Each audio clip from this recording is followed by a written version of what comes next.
আধুনিক ফুটবলে নিঃশ্বাস ফেলার জো নেই। আন্তর্জাতিক ব্যস্ততা শেষেই তড়িঘড়ি করে ফুটবলারদের ফিরতে হয়েছে ক্লাবে। এরই মধ্যে শুরু হয়েছে ইউরোপের ঘরোয়া লিগের খেলা। বুন্দেসলিগায় শিরোপার লড়াইয়ে আরও এক ধাপ এগিয়ে যেতে মাঠে নামছে টেবিল টপার বায়ার্ন মিউনিখ। বাভারিয়ানদের প্রতিপক্ষ টেবিলের তলানির দিকে থাকা সেন্ট পাউলি। গেল মৌসুমে লেভারকুসেনের কাছে বুন্দেসলিগার শিরোপা হাতছাড়া করেছে বায়ার্ন। তবে এই মৌসুমে নেই তেমন কোনো শঙ্কা। লিগের ২৬ রাউন্ডের ম্যাচ শেষে লেভারকুসেনের চেয়ে পাক্কা ৬ পয়েন্ট এগিয়ে ভিনসেন্ট কম্পানির দল। সেই ব্যবধানটাই আরও বাড়িয়ে নিতে চায় জশুয়া কিমিকরা।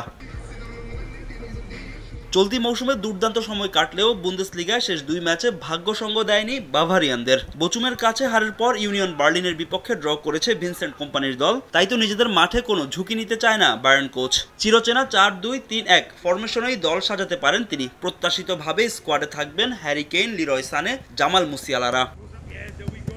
প্রতিপক্ষের মাঠ হলেও বায়ার্নকে রুখে দিয়ে তাদের শিরোপা জয়ে বাধা হয়ে দাঁড়াতে চায় সেন্ট পাউলি। কারণ লিগের শেষ ৩ ম্যাচে হারের মুখ দেখেনি ক্লাবটি। এদিকে লা লিগায় শিরোপা লড়াইয়ে টিকে থাকতে মাঠে নামবে অ্যাথলেটিকো মাদ্রিদ। রোজি ব্লাঙ্কোদের প্রতিপক্ষ স্পানিওল। চলতি মৌসুমটা দুর্দান্ত শুরু করলেও মৌসুমের শেষে এসে একের পর এক হারে নাকাল অ্যাথলেটিকো। রিয়াল মাদ্রিদের কাছে হেরে চ্যাম্পিয়ন্স লিগ থেকে বাদ পড়ার পর থেকেই হেরেই যাচ্ছে ক্লাবটি। গেতাফের বিপক্ষে হারের পর বার্সেলোনার বিপক্ষে খেয়েছে ৪ গোল। তবে এখান থেকেই ঘুরে দাঁড়াতে চায় তারা।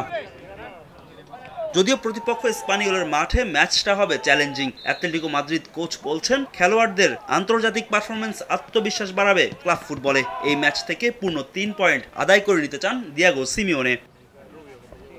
ফাহিম ইসলাম, সময় সংবাদ।